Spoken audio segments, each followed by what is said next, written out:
Am I the a-hole for calling the police on my daughter's grandparents? I, 26 female, have one daughter, Anna, 8 female, 3-bed relationship with my ex, Mike, 38 male. It was an extremely manipulative and toxic relationship, and I'm so grateful that I left when I did. I found out I was pregnant after I left him and decided to keep the baby and gave birth to Anna all on my own. I tried to get child support from Mike, but he refused, despite having a 6-figure salary. He gave me full custody of Anna as he didn't care at all. Fast forward to today, I have a steady job and I'm raising Anna as a single mom. I love her to bits and would do anything for her well-being. So on to the situation. Yesterday, Anna wanted to bike around the block while I was working on my laptop, to which I said sure, because I trust her, and she's done this numerous times before with no issue. Well, about half an hour later, Anna still isn't back, and I started getting concerned. I'm walking around the block and find nothing. And when I get to my driveway, Anna's bike is there with a note that said something along the lines of, "Just wanted to take our granddaughter out for a treat. She's fine and she will be back by 5 p.m. Dave and Susan." Dave and Susan are Mike's parents, both 70-ish. I had gotten zero info on this beforehand and freaked the heck out. So I called the police and told them about it and sent them to Dave and Susan's house. I have no idea how they got my address, but needless to say, they found Anna and got her back to me. I'm currently infuriated with Dave and Susan for taking my daughter out without my permission. But now I'm getting called an a-hole and told that I'm a witch for not letting them meet their granddaughter and getting them in trouble with the police for spending time with her by Dave and Susan's entire family. I don't even know if Anna would be alright, let alone alive, so I think my freaking out is understandable. Am I the a-hole? Now for the top comments. Not the a-hole. This is insane behavior on their part. If they want to meet their son's bio child, because she's not their granddaughter, as to be a parent or grandparent, you have to be involved in a child's life. The appropriate thing to do would be to contact her mother and work it out that way. They kidnapped a child. Their son's genetic contribution does not change the fact that they kidnapped an 8-year-old they had never met. I hope Opie's daughter isn't traumatized. They kidnapped your daughter, not the a-hole. The only point worth making towards this insane behavior. Opie, not the a-hole, and please consider a restraining order against these people. On another note, how on earth can sperm donor get away with not contributing? Where I live, the government agency would deal with this and garnish his wages if he didn't comply. From the wording, it sounds like he signed away rights to avoid paying child support. Then the government wouldn't have gone after him. But by doing that, he ended his parents' rights as well, since they didn't have any relationship. They can't force her to give them visitation, since they didn't have a relationship to claim.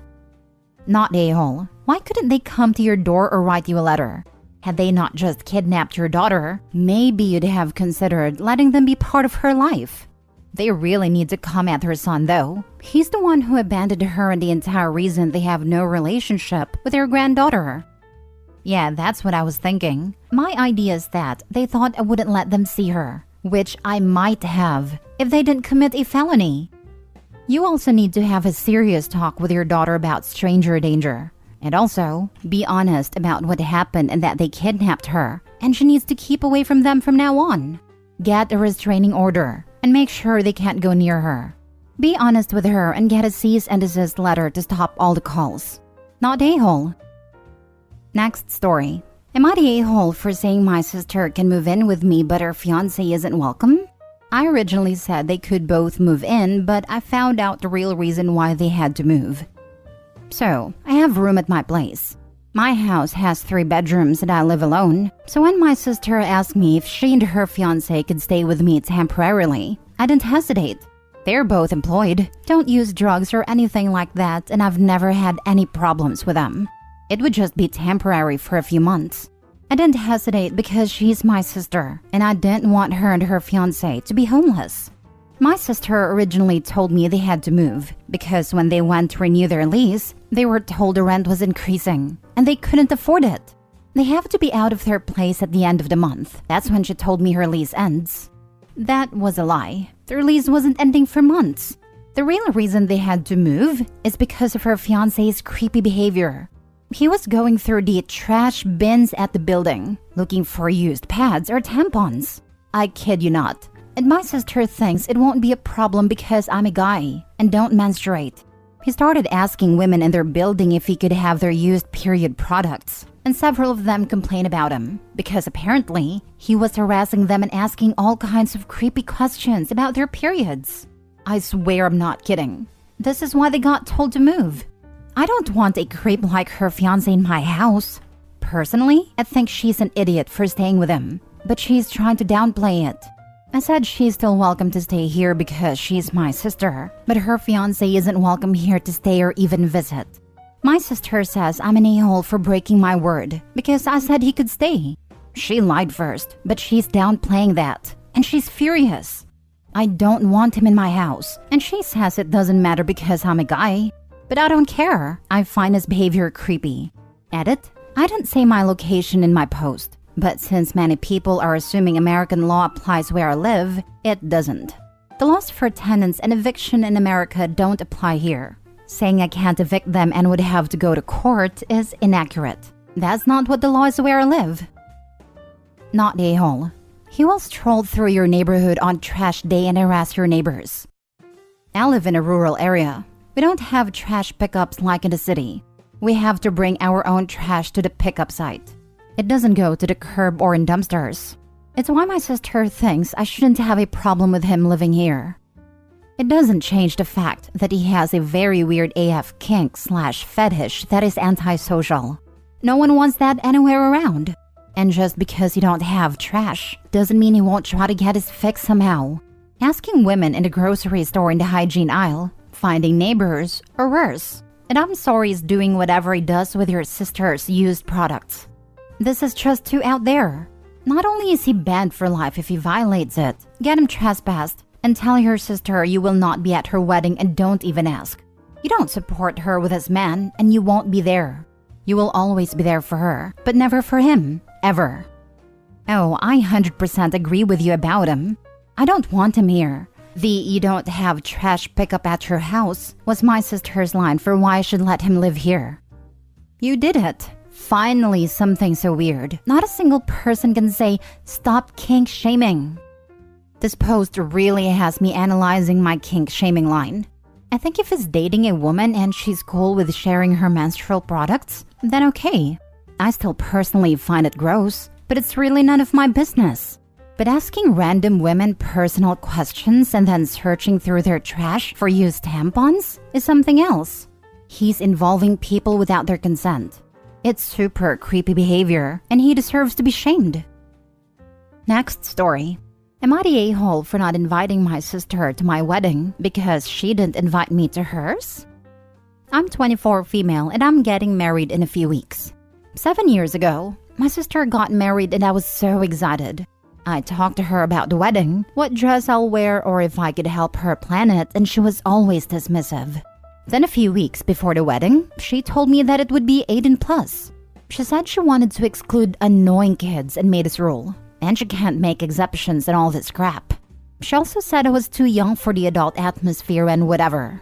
My 18th birthday was a week after the wedding. I was devastated, and I begged my sister to let me come. I really wanted to be there and support her. My stepmom refused to go to the wedding as a result of that, and my dad almost divorced her over it, among other things.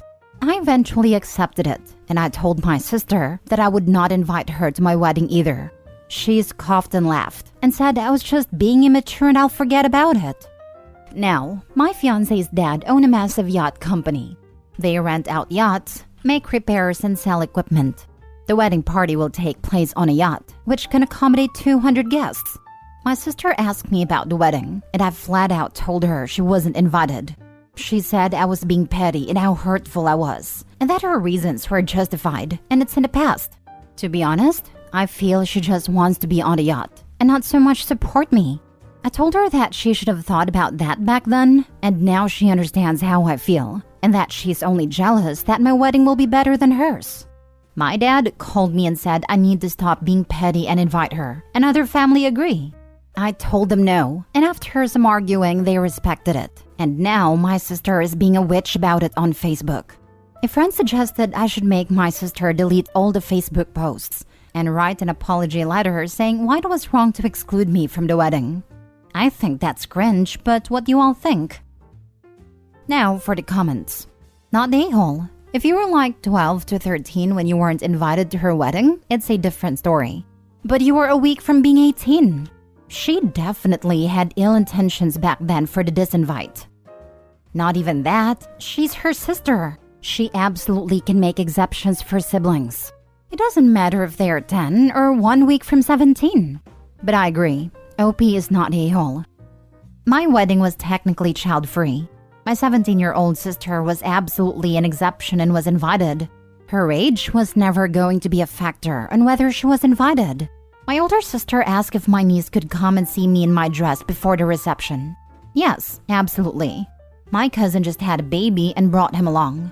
I didn't mind at all, as I would rather have my family there. OP's sister was just being horrible. Good on OP for getting her own back. Not a-hole, OP. Your stepmother is a gem for supporting you. Your father is garbage, though. Now she can be excluded and know how it feels. It's truly amazing to see this. Stepmother put her marriage in jeopardy to support OP, which is incredible. Father? Meh. He's just tired of being complained at by others. Dad should have stayed neutral like he did when OP was excluded. Dad seems to have threatened divorce over the precious wedding when stepmother stood in solidarity of OP. Dad is an idiot. Dad clearly has a golden child. That is not OP. Last story. Am I the a-hole for getting my sister removed from the will because of her husband? I, female 24, have a sister, female 29, who has been with her husband, male 30, for 8 years. My sister is very hardworking with a good paying job. Brother-in-law, however, has been job hunting for at least 5 years. Personally, I believe it's brother-in-law's ego and his laziness stopping him from getting a job. Any job I would offer would be rejected because with his experience, he at least deserves to be a manager, and the money is too little. My sister has no contact with our mom. Completely understandable, because unfortunately, my mother can be manipulative and is a borderline narcissist. The worst is her victim complex.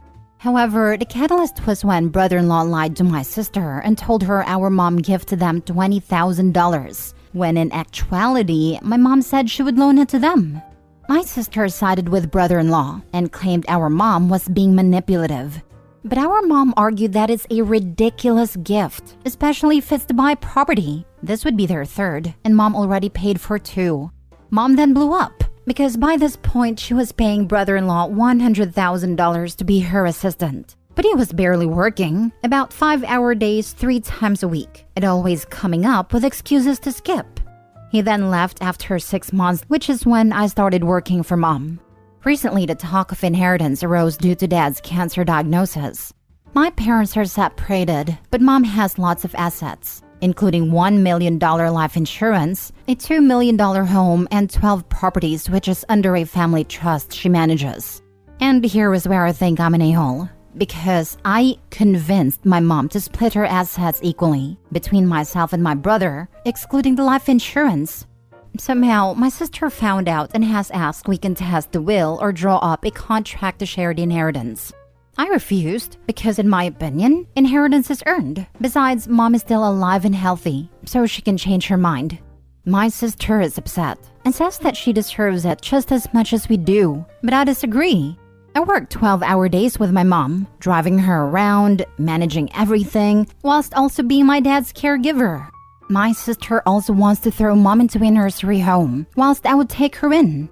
She said our brother didn't earn his keep, but is only 19 and a student. Therefore, the expectations should match that. Plus, he does the business, artwork, chores, and works part-time. I told her she and her husband can't expect anything from someone they haven't spoken to in a year. And now her argument is that me and my brother already have enough, as mom bought us 3 properties each, whilst she has to share with her husband and kids. My sister says I'm selfish, but I've worked my whole life under my parents. Honestly, I think it's the stress of being the only source of income for a family with 2 young kids that is getting to her. I do feel for her, She's expressed she's worried she might lose her job because she can't dedicate time to her career because of the kids. But both go to childcare 3 times a week. And if brother-in-law is unemployed, I don't know what this is. On the other hand, my sister and brother-in-law have always been entitled. Before, when my brother-in-law worked for mom, they would take mom's credit card for groceries and other shopping and not tell her. They also did the same with my dad. More than anything, I don't want brother-in-law's laziness to be rewarded with my mom's hard work. Even though I don't really like my mom, she's a narcissist but still my mom. It's all complicated feelings. I cannot deny she has set us up for life. To think of all the hardships mom endured migrating to Australia and juggling 3 jobs whilst pregnant to build her dream house and it could end up in brother-in-law's hands makes my heart clench. So am I the a-hole? If it was my sister and kids, I wouldn't mind, but her and brother-in-law are a package deal. Note, all family members, except sister and brother-in-law, agree with this sentiment. I do feel guilty, but I don't know how to ensure that only my sister benefits, not brother-in-law. The 12 properties are under a family trust as we built them ourselves. Brother-in-law is not included in our family trust. However, sis has put brother-in-law's name on the title of all properties mom has bought her. My sister will always get her fair share of the life insurance though. I mentioned this in a reply, but we specifically want the 12 properties to remain under myself and my brother's care, so we can pass them down to my sister's children and my brother's future children. My sister or brother-in-law would likely try to sell them. They're not mortgage-free properties, and we still need to manage them. Also, I don't plan on having kids, so it's pointless for me to have this. And because I won't have kids, my niece and nephew will inherit everything of mine. Currently, the original loan for the properties have made my parents liable. I would love to judge, but this is 2 first-world problems for my brain to process. I have a job and 3 gifted properties. I want more inheritance. I've got 3 jobs and a mortgage. I want dental insurance. So I guess you're the a-hole. Try looking at more as I don't want my lazy, entitled, and dishonest brother-in-law to get more stuff. Opie's not really demanding more. She just wants her brother-in-law and sister to get less because of their lousy attitudes and how they've treated the rest of the family. And I'd have to agree. In Opie's situation, I'd prefer the brother-in-law's share go to charity than see him be rewarded for being a lazy leech. Not the a-hole for me.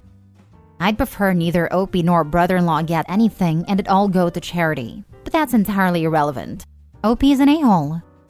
You're the a-hole. Why did you convince your mom of anything? You should have let her make her own choice and stayed out of it. You said your sister works hard. And just because you kiss your manipulative mom's butt doesn't mean she has to. Doesn't like brother-in-law. Screwing over sis as a result is fine. Huge, you're the a-hole.